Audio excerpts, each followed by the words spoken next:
Hey, good morning everybody. Hope you all folks are doing good. Now we have the Suzuki V-STROM SX and the Royal Enfield Himalayan SCRAM 411.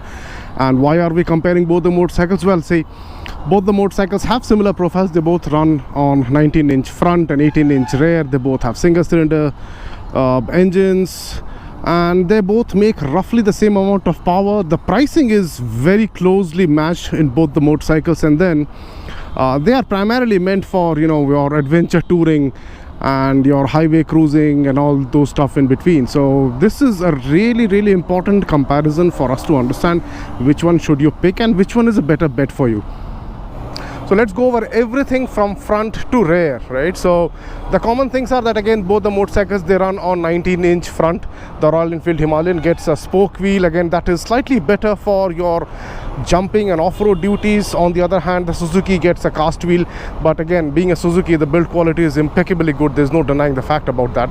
And on the headlight front, Royal Enfield, it again lives with the old style, old school, your halogen bulb unit, but again, the intensity is pretty good. But Suzuki, it gets an extra point here, having the complete LED headlight, and the intensity of this headlight is pretty good. While, if you have the Himalayan, you may have to fit an aftermarket auxiliary lights for your highway duties, but Suzuki, by default, the way it is, this headlight is pretty good, and it's going to fulfill all your requirements when you're on the highways or you're in the city.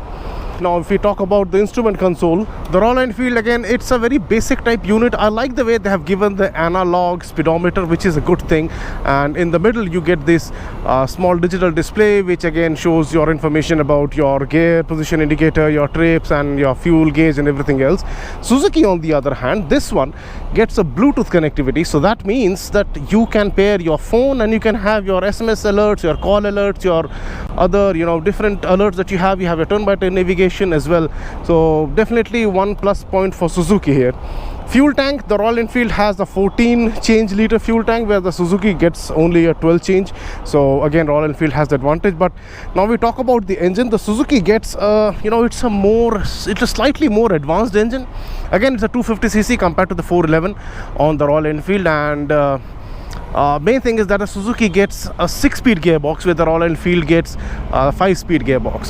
But on the other hand, where the Suzuki engine is designed more towards the top-end performance, the Royal Enfield is designed for more about the low-end torque. So it has a very healthy torque, which is available from very low down on the rev range. So the character of both the motorcycles is totally different. The Royal Enfield loves to be in the mid-range, where the Suzuki, it's all about the peak power. It's all about the top end, So the seat on the Suzuki, definitely with a step seat, it looks better, it is better cushioned, and there's a good space for both rider and the pillion.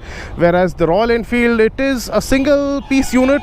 It's comfortable enough, but then spending more hours on the saddle, I think it would be slightly better on the Suzuki compared to the Enfield. Exhaust designs, I would give the point to Royal Enfield, because the exhaust not only looks good, it performs good as well. It sounds pretty good. Suzuki, again, they have used the existing exhaust which is there on the Gixxer, the Naked and the Gixxer SF, and it does look good enough, but then I believe they could have done slightly better job in redesigning the exhaust.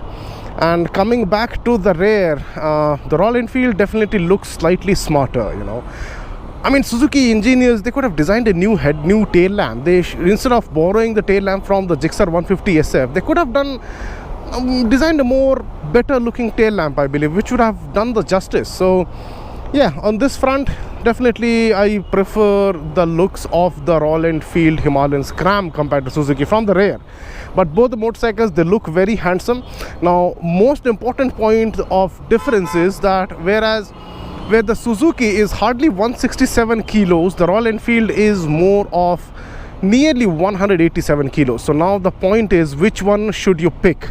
Well, okay, to summarize it, see, if you are planning to do most of your city duties and mostly on the highways, and you like aggressive riding, you like to ride hard, then in that case, go with the Suzuki V-STROM SX. It's a brilliant package. The motorcycle's engine is butter smooth. There would be absolutely no problems at all.